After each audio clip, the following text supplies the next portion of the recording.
today for Monday's Living Word. You know, we're going to look at a few scriptures pertaining to Holy Spirit. Sometimes we forget the importance of Holy Spirit in our life, and we just sort of think that we need him to get born again. Very well and good. We do. Without the Holy Spirit, we would not know and have revelation knowledge of Jesus.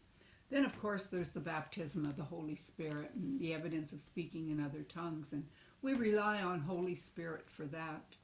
But then there's also something where we should be depending on Holy Spirit every day of our life. And I want to start by looking at John chapter 14. In verse 1, Jesus said, "Let not your heart be troubled. Believe in God, believe also in me."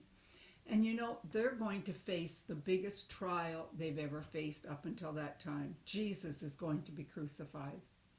And he says, "Let not your heart be troubled." So in this day that we're living in, it's possible for our heart, our soul realm, our mind, and therefore we would control our emotions, not to be troubled in this particular time. And in verse 16 of chapter 14, it says, "And I will pray the Father, and he will give you another comforter, that he may abide with you forever."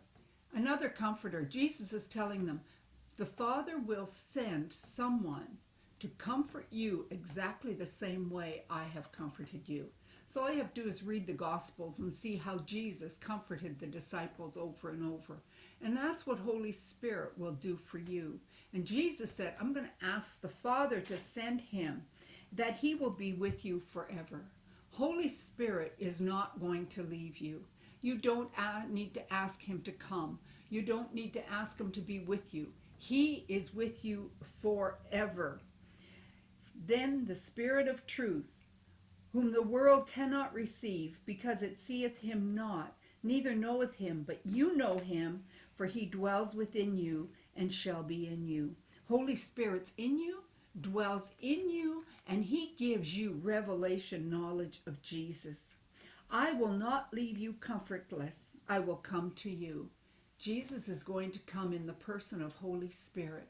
He will never leave you nor forsake you. Draw on Holy Spirit today for the comfort you need in these troubled times.